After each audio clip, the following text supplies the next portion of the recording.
What up, this is Rama Screen covering movies, TV, and entertainment. Here's my review of Hulu series Love, Victor Season 3, aka Final Season. Hey, before you watch my review, please subscribe to my channel, press that like button, ring that bell so you can get notified whenever I post new videos. And if you'd like to help support this channel, please do so at patreon.com/ramascreen. That's patreon.com/ramascreen. Let's rock this. First up, I would like to say thank you to Hulu for granting me the screeners to this entire new season. Now, it goes without saying that even though I will not be spilling spoilers here, this review is mainly for those of you, my fellow Love Victor fans, who already know what's up. Okay, I know what you're wondering. Rama, can you spill the beans on Felix and Pilar? Or what's going on with Lake and that new girl, Lucy? And of course, who does Victor end up with? Look, there's only so much that I'm allowed to share with you here. Meaning I'd have to dance around many of the juicy details that you want to hear about. But before we get to all those, bird's eye view, I'd just like to say that having watched all these 8 new episodes, I genuinely feel sad that we're not gonna get another 8 more. I'm really bummed out that we have to say goodbye to this amazing show. Remember, Love Victor kept us company in the first year of the COVID pandemic. It was a speck of light and goodness and hope in the middle of darkness. So on one hand, it baffles me because why do you call it quit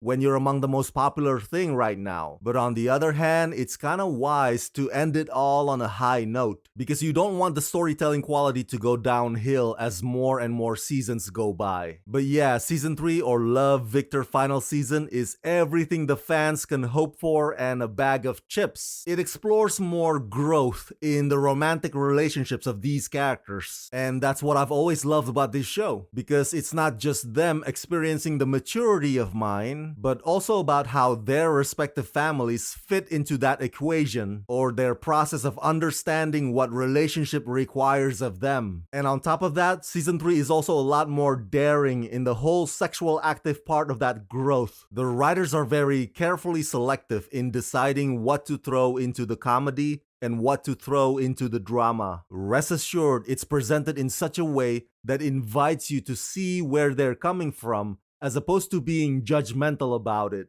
Executive produced by Isaac Aptaker and Elizabeth Berger, Love Victor Season 3 finds Victor going on a journey of self-discovery, not only deciding who he wants to be with, but more broadly, who he wants to be.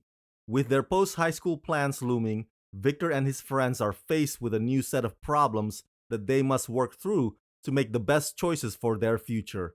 Starring Michael Cimino, Rachel Hilson, Anthony Turpel, B.B. Wood, Mason Gooding, Isabella Ferreira, James Martinez, and Anna Ortiz. Okay, now let's get to what you really want to know about. How are the couplings and their journeys in this new season? Let's start with the love triangle of Victor, Benji, and Rahim. At the end of last season, the cliffhanger was Victor visiting one of those two people's houses to profess or declare his true feelings. Am I allowed to tell you whose house or which one that is? No, my lips are sealed. But I can tell you that what transpires after that are not as combative as you might think. Sure, it gets complicated and a bit confrontational because up to that point, Victor couldn't make up his mind. But that particular dilemma is not stuck there. The scripts really compel these 3 fan favorite characters to face their insecurity head on and eventually rise above it. Now, with Lake and Lucy, it's an interesting one because what the writers seem to do here